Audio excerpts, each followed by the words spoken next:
দিনহাটা ২ নম্বর ব্লকের সাহেবগঞ্জ বিডিও অফিসে বিএলও কর্মীদের নজিরবিহীন বিক্ষোভ ও গণ ইস্তফা।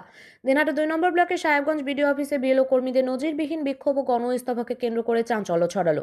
শুক্রবার দুপুর থেকে বিডিও অফিস চত্বরে বিএলও অধিকার রক্ষা কমিটির ব্যানারে এই বিক্ষোভ কর্মসূচি পালিত হয়। কর্মীদের অভিযোগ, নির্বাচন কমিশনের অযৌক্তিক সিদ্ধান্ত এবং কাজের প্রবল চাপের কারণে তারা নিরাপত্তাহীনতায় ভুগছেন। বিক্ষোভকারী বিএলওদের দাবি, বর্তমান পরিস্থিতিতে কাজ করা তাদের পক্ষে আর সম্ভব হচ্ছে না। বিডিও অফিসের সামনে বিক্ষোভ দেখানোর পাশাপাশি তারা গণ ইস্তফার পথে হেঁটেছেন। কমিটির অন্যতম সদস্য হানিফ শিকদার জানান, ব্লকে মোট 225 জন বিএলও রয়েছেন, যার মধ্যে আপাতত 120 জন গণ ইস্তফাপত্রে স্বাক্ষর করেছেন এবং বাকিরাও এই পথে সামিল হবেন। তিনি স্পষ্ট জানিয়ে দেন, আপাতত তারা কাজ বন্ধ রাখছেন। আন্দোলনরত শিক্ষকদের অভিযোগ, নির্বাচন কমিশন বা এসআইআর প্রক্রিয়ার নামে তাদের উপর অমানবিক চাপ সৃষ্টি করা হচ্ছে। শাহজামাল হোসেন নামে এক বিএলও জানান, নির্বাচন কমিশনের তুগলকি সিদ্ধান্তের কারণে তারা বিপদের মুখে পড়েছেন। তিনি অভিযোগ করেন, গ্রামের শিক্ষকদের সম্মানটুকু আর নেই। আমাদের এমন জায়গায় নিয়ে যাওয়া হয়েছে যেখানে আমরা আর পারছি না। তিনি আরও ব্যাখ্যা করেন, ভোটার ভেরিফিকেশন বা ম্যাপিং করতে গিয়ে তাদের বিভ্রান্তিকর পরিস্থিতির শিকার হতে হচ্ছে। পরিবারের সদস্য সংখ্যা না মিললে তাদের কাছে প্রমাণ চাওয়া হচ্ছে, যা দেওয়া তাদের পক্ষে সম্ভব নয়।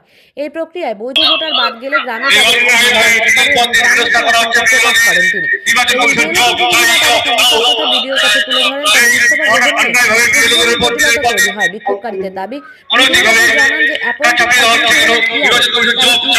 ব্যক্তিগতভাবে সেখানে পাঠাতে হবে।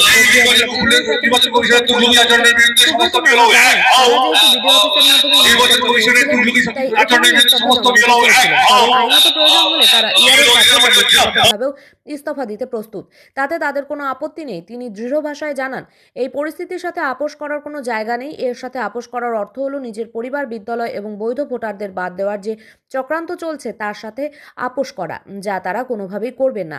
বিএলও অধিকার রক্ষা কমিটির পক্ষ থেকে সাফ জানিয়ে দেওয়া হয়েছে, আগামীকাল থেকে তারা নির্বাচনী ক্ষেত্রের কোনো কাজ করবেন না। শিক্ষকদের এই গণ ইস্তফার ফলে দিনহাটা 2 নম্বর ব্লকের ভোটার তালিকা সংশোধনের কাজ বড়সড় ধাক্কা খেল বলে মনে করা হচ্ছে। ডেপুটেশন তো মূল বিষয় ছিল না। আমরা আমাদের যে বিএলওরা ছিল, আমাদের যে সহকর্মী, যে শিক্ষক শিক্ষিকারা ছিল, তাদের উপরে যে এতক্ষণ ধরে আমরা সারাদিন ধরে যে এখানে বিএলও অধিকার রক্ষা কমিটি তারা যেটা অবস্থান এবং আলোচনা করেছে, আপনারা সেটা শুনেছেন। সেই সমস্যার কথাগুলোই, যন্ত্রণার কথাগুলোই সেখানে উপস্থাপন করে আমরা পরিষ্কারভাবে বিএলও অধিকার রক্ষা কমিটির সদস্যরা তারা জানিয়ে দিল, আমাদের পক্ষে এই পরিস্থিতিতে কাজ করা আমাদের সম্ভব নয়। এবার উনি বলল যে আপনাদের অ্যাপয়েন্টিং অথরিটি হচ্ছে ইআরও সাহেব। সেক্ষেত্রে স্বাভাবিকভাবে প্রশ্ন উঠল যে সেই অ্যাপয়েন্টমেন্ট অথরিটি ইআরও সাহেব, আপনি তো আপনার থ্রোতেই যেহেতু আমরা পেয়েছি, আপনি একজন ইআরও হিসাবে, আমরা সেখানে লিখেও দিয়েছি, আপনি সেটা পাঠিয়ে দিন। বললো ইন্ডিভিজুয়ালি সেখানে দিতে হবে, কি বলে ইস্তফাপত্রটা ইন্ডিভিজুয়ালি দিতে হবে। তা আমাদের পরিষ্কার বক্তব্য, প্রয়োজনে আমরা ইন্ডিভিজুয়ালি দিতে আমাদের কোনো আপত্তি নেই। ওনাদেরকে পরিষ্কার বলা হলো, আমরা এই গণ ইস্তফা আপনি আপনার ইআরওর কাছে পাঠিয়ে দিন। যদি সেটা আইনগতভাবে বৈধ হয় তো ভালো কথা, যদি অবৈধ হয় আমরা প্রয়োজনে ইআরও সাহেবের সাথে দেখা করে, যদি ইন্ডিভিজুয়ালি দিতে হয় পরবর্তী পদক্ষেপ বিএলওরা নেবে। কিন্তু কোনো অবস্থাতেই এর সঙ্গে কম্প্রোমাইজ করার মতো কোনো জায়গা নেই।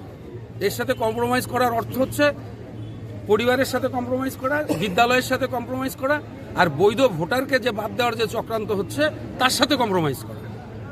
এখানে আমাদের পিছু হটার কোনো জায়গা নেই।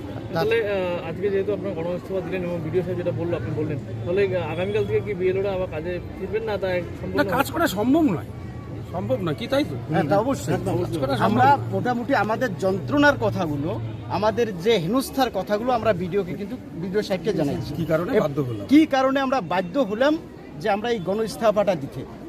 আমাদের একটার পর একটা সিদ্ধান্ত, এই নির্বাচন কমিশনের তুগলকির সিদ্ধান্ত আমাদের এমনভাবে একটা জায়গায় নিয়ে গেছে যে আমাদের বিপদ কখন কোন জায়গায় আমাদের হেনস্থা হচ্ছে।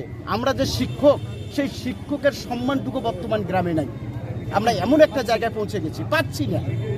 তারপরে এই যে যাদেরকে আমরা দিয়ে ম্যাপিং করাইছি, এবার তাদের 6 জন 7 জন করে চলে যাচ্ছে, কারো 3টে বাচ্চা।